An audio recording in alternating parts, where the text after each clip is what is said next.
Hello everyone, and welcome back to our Imperial Austria campaign in Victoria 3.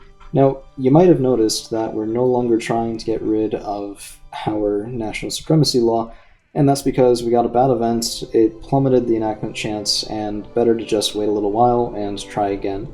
So unfortunately, a couple of years wasted there in-game, not able to pass a reform. Very upsetting. But on the other hand, our economy has shot through the roof, and we haven't even finished incorporating some of these northern states, which means that we've been able to drop our taxation level down a little bit, and pretty soon we should be able to get rid of our consumption tax on services and really start to make people a little bit less pissed at us and bring up their loyalist count as well, which will make future changes a lot easier to do. Now, the aristocrats are still mad at us, and they're mad at us because of enacting wealth voting. This was an intentional choice. I could have gone for, what's the other one? Landed voting, and they wouldn't have objected.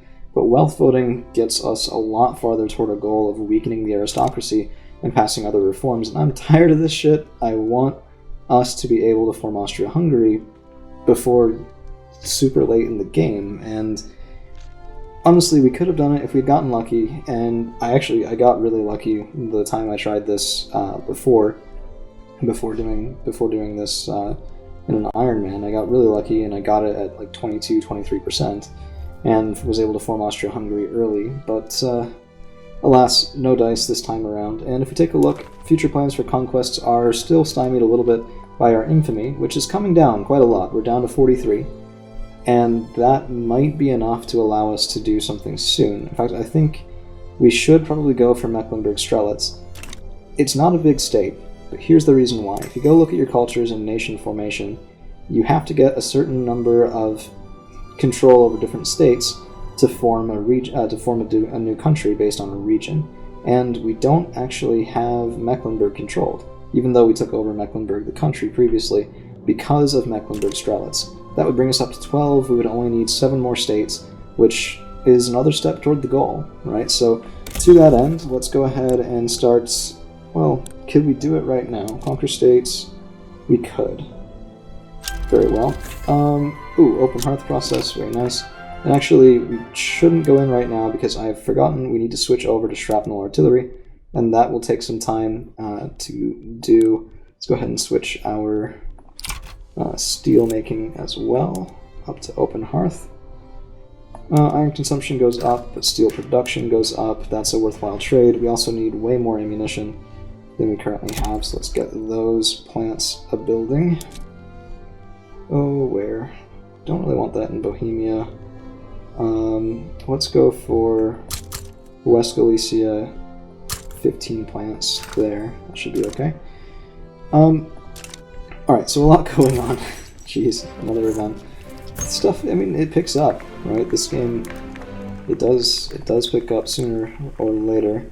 Industrialists are incredibly loyal, so we might be able to, let's take a look at the Petit Bourgeois. They're at 10. That's giving us some bonuses. Okay, let's keep them happy with us at the expense of the industrialists. Not my favorite thing ever, but that's what's giving us. Okay, that's what's giving us the better bureaucracy, is that we have a happy Petit Bourgeois. So, yeah, maybe we shouldn't have gone back up in our institutions investment. We've done it now, that's okay. Anyway, we are up to 173 for our GDP, and that should be inching closer and closer to the French. In fact, it is almost within 20 million. We were, of course, at 50 million about 6-7 years ago in terms of the gap. And I think we're trending in an okay direction here. Our country seems to be able to recover. Well, okay, this is what I want to talk about. If you look in your development tab and go into any individual barracks, what you'd see right now is, despite having a good base from skirmish infantry and shrapnel artillery, a good base defense as well from the same things, right now our armies completely suck. And the reason is we've switched our production method over from one option to another. There's no goods shortage. This isn't any temporary goods shortage going away. It's simply, it represents training people on new equipment, and that training takes time. So people have never used these types of cannons before, and because of that, not only are they less effective, but our infantry, which is used to a certain amount of support that they wouldn't be getting, is also less effective, and because of that, our whole armies are very, very weak. We cannot start a diplomatic play until this is resolved, or what will happen is our strength rating will be so low that our rival nations will see this as an easy opportunity to punish someone that they very much want to defeat on the field of battle. Not something we can afford by any stretch, and not something that we want to get into, even if we would win the war eventually. Eventually means that it was not clean, it was not really worthwhile at that point, I'd say. Now, we are running out of wine, and this is an interesting thing. If we look over at our wheat farms will also produce wine. So the next round of bringing people out of subsistence farming will probably be with wheat farms to boost our wine production. However, I think we're actually... So, I don't know. I really want to get rid of consumption tax on services. We're pretty close to being able to afford that. Or we could increase our construction a little bit to boost the economy that way. Probably the pro-gamer move would be increasing the production and leaving the tax right now, just because we can afford it. But, I don't know. I like building up a bit more of that gold reserves, and I would like to decrease our radicals by decreasing our taxation a bit faster than, well, it's already going down. We're clearing 54,000. Can I build more construction buildings in Austria? I can. So let's go ahead and build 5 more. That's ambitious. It's going to very much increase our construction goods cost, but it'll also boost us up quite a lot for our construction rate, which is what we want here. And that'll let us solve our goods problems that much quicker. Also be a big boost to GDP too, so, I mean, questionable decision, maybe, but I like it. What's interesting is that our income taxes have gone down. Why has that gone down? Don't know. Poll taxes have also gone down. Consumption taxes, what happened there? Okay, that might be... Yeah, I don't know. Some of this stuff is still a little bit obtuse, I'll be honest with you. But despite increasing our revenue, we've somehow managed to decrease our sources of revenue, which I'll leave figuring that one out to somebody else with a little bit more experience. We don't need to import steel anymore, and we do need to fix low market access in Bohemia again, as I just keep building more and more and more in that region, which is fine. It's been working out for us so far. It'll get a good quality of life there, a good GDP out of that section. Almost running into glass shortages again, tools again, transportation is from Bohemia. Okay, well, you know what? Let's keep up with the glass production and the tools production in that order. So glassworks, yeah, lead and dyes are okay for right now. We built some more dye, well, not factories, I guess, but some more dye plantations. Okay, let's do this. Let's solve our tools problem first. So let's go with 10 tooling factories in northern Transylvania.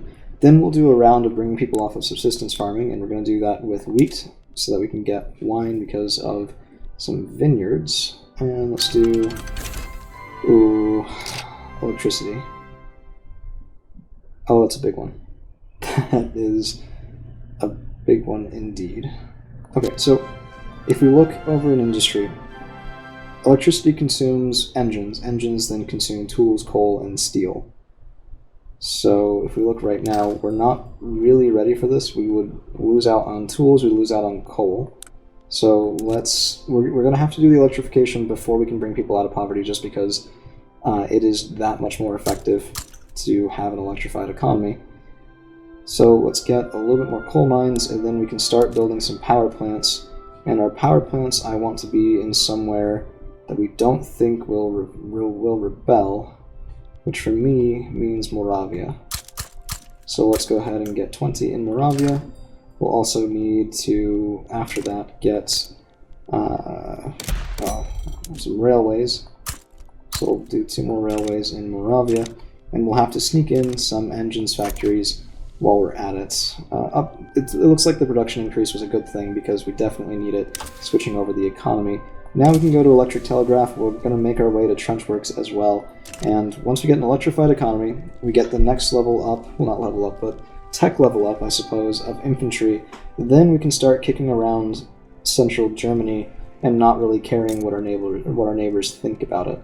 2575 for the French power projection, and if you look at ours, 2748. So we're already sort of pulling away from them in terms of capabilities right now, and this is what I said earlier.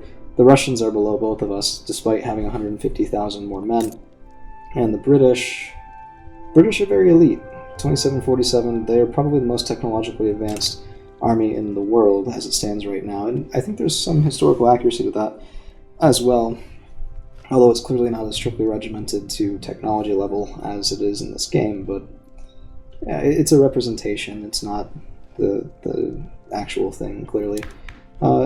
Nice thing is that these guys, while they are revolutionary, are only unhappy. So the revolution is going away, and as soon as this does go down to 0, we can boost our legitimacy back up by including the aristocracy in the government once again. So our ammunition workshops are going to be done soon, and if we take a look at the market, it's no longer as dire of a need right now, but it very well could become one. Yeah, if you start off with them a little bit expensive, then when you mobilize your troops and that demand goes up again, it's going to be that much worse. So we would risk running into a good shortage there that I have no intention of having to actually deal with. We might be able to build a little bit more construction too. I don't know. We could use it. We could definitely use it. And we're going to have some trouble here. You know what? Let's go ahead up to 5 more there. And 1 more rail, and I clicked the wrong button, so those were not queued up to start. Let's go ahead and move those up. Oh, come on. Oh, wrong button again. There we go. That'll get them up to the start, and we'll go up to a full stack of 25 construction sectors in Austria proper. Boiler explosion.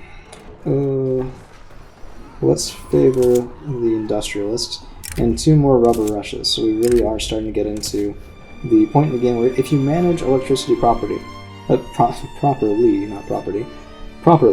you can really have just a huge explosion in your GDP, and if you don't, it'll collapse into the ground under the weight of failed input goods and all of that, just decreasing the efficiency, and it'll become a vicious cycle where it gets fed back upon itself over and over and over and over again.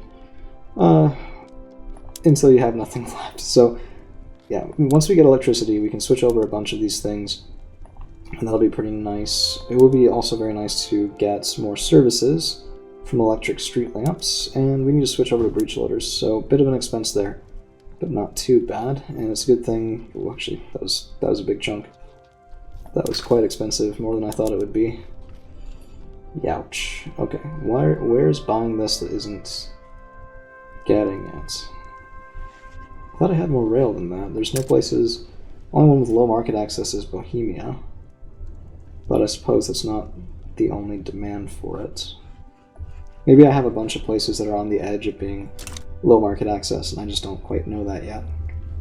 Anyway, up to 373 construction each week. This has put us a little bit into the red, but 8.32 million in the bank is way, way more secure than we were previously, and we just keep getting rubber rushes, so my hope is we might be able to become a main rubber exporter, and in particular this will help us later on militarily as we switch from cavalry scouts to bicycle messengers, which does use rubber and tools, and this is a lot easier to do than to switch to motorized, even though oil is going to be a problem for us as well. Probably could get a couple places that will provide it, maybe over, if we get lucky, in Celebs or Pal, but we're not going to have a lot of options for that. So once we hit an oil economy, we might have to go up into Scandinavia just to get access to some whaling stations, because there's a lot of good whaling, I think, off of the Baltic and off of Norway. But that won't make us a lot of friends, so by that time we need to have really consolidated much more of Germany and really increased our armed forces quite a lot. Alright, well, things are chugging along. We've more than doubled our production in just about 5 or 6 small years here. So I think we're setting up to be pretty good into the middle game and hopefully have a very dynamic late game of conquest and finally forming Germany. So thank you all for hanging around, and we'll see you again real soon.